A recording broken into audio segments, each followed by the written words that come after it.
Le retour des violences et des barrages en Nouvelle-Calédonie. Oui, avec de nouveaux affrontements avec les forces de l'ordre hier et ce matin. Ça fait 6 semaines que ces violences ont commencé sur le territoire français du Pacifique Sud. Un calme relatif était revenu au prix de l'envoi de nombreux renforts de forces de l'ordre. Une visite présidentielle aussi. Ces blindés, notamment, ont été déployés pour sécuriser certains axes. Eh bien, ils sont de retour, ces blindés. Mais les forces de l'ordre, cette nuit, ont dû reculer dans certains quartiers avant de revenir le lendemain. Les habitants se retrouvent à nouveau plongés dans l'inquiétude.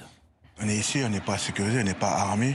C'est ça le truc, la crainte, c'est que quand ils descendent, je ne sais pas s'ils sont armés. Nous, c'est pas notre travail d'être ici là, pour sécuriser notre quartier. Ils sont donc de retour devant des barrages de fortune. L'arrestation du leader indépendantiste Christian Théin galvanise certains émeutiers. Il est accusé d'avoir joué un rôle majeur dans le déclenchement des violences il y a 1 mois et demi, mais ses soutiens se disent aujourd'hui déterminés. Je pense qu'on va continuer, même si le leader il est en France, mais on va continuer, mais pacifiquement, on va continuer. Je pense que c'est par rapport aux arrestations aussi. Hein. Oui.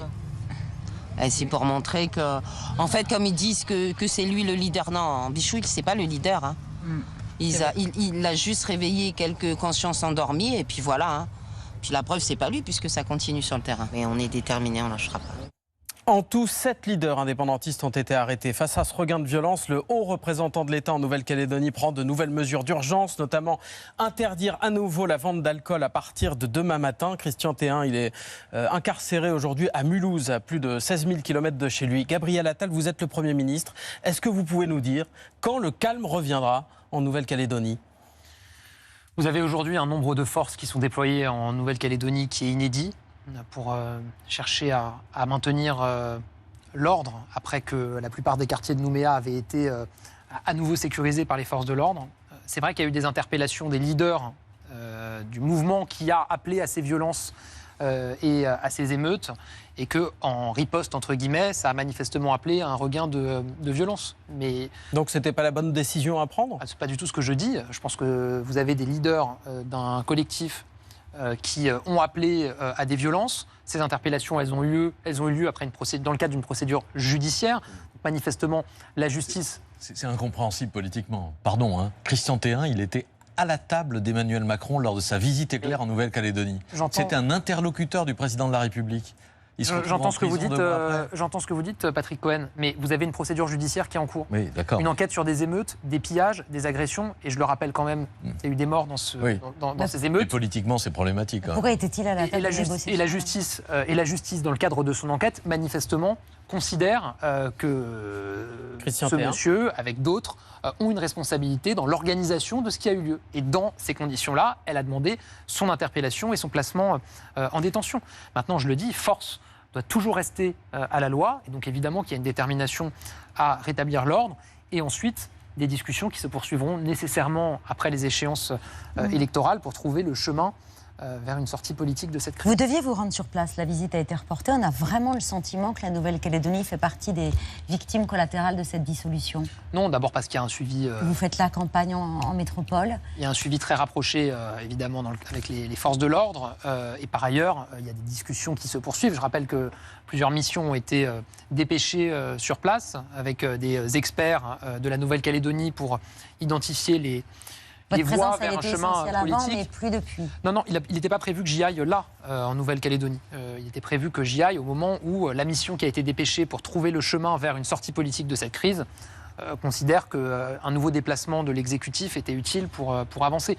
Donc voilà, c'est une situation qui reste très tendue. Et vous me permettrez d'avoir une double pensée.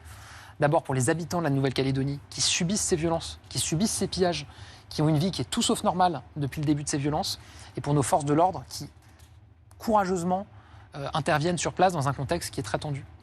Des dizaines de morts et de blessés dans l'attaque de lieux cultes chrétiens et juifs en Russie. Au moins 20 morts et 26 blessés d'après un dernier bilan dans cette attaque contre des églises orthodoxes et au moins une synagogue au Daghestan, c'est dans le Caucase, région à majorité musulmane comme la Tchétchénie voisine. Les assaillants ont attaqué d'abord en plein jour ces lieux de culte. Ils ont aussi mis le feu, incendié la synagogue. La police s'est rapidement rendue sur place. Ces riverains filment l'arrivée des forces de l'ordre dans le chaos de ces attaques.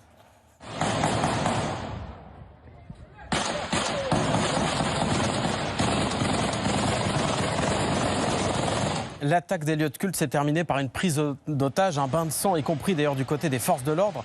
Les images juste après l'assaut témoignent de la violence de cette attaque. De nombreux policiers, une quinzaine en tout, figurent parmi les victimes. Les lieux de culte sont détruits, comme la synagogue, ravagée totalement, vous le voyez, par les flammes. Des véhicules aussi dont il reste que des carcasses carbonisées. La Russie dit avoir abattu 5 terroristes, sans donner leur identité ou leur mobile. En revanche, le dirigeant du Daghestan sous-entend un lien avec l'Ukraine. Условно мы понимаем, кто стоит за организацией этих террористических атак. Мы понимаем, какой цели организаторы пытались добиться. Но мы должны понимать, что война приходит и в наш дом. Мы это ощущали и раньше, но сегодня непосредственно столкнулись с этой войной. Voilà, pour ce dirigeant local, c'est la guerre qui vient s'inviter en Russie. L'Ukraine déjà a été indirectement pointée du doigt il y a 3 mois après l'attaque pourtant revendiquée par l'État islamique d'une salle de concert à Moscou. Plus de 140 morts. Cette guerre, elle se poursuit. La Russie a convoqué l'ambassadeur des États-Unis après une frappe ukrainienne sur la Crimée occupée.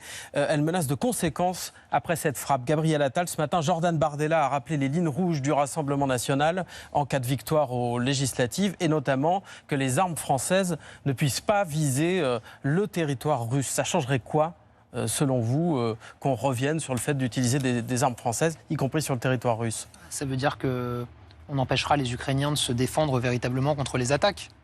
Il y a eu, récemment, un changement de posture et de méthode de la part de la Russie, qui auparavant intervenait depuis le territoire ukrainien contre les Ukrainiens et qui désormais de plus en plus frappe le territoire ukrainien depuis des bases militaires qui sont géographiquement sur le territoire russe.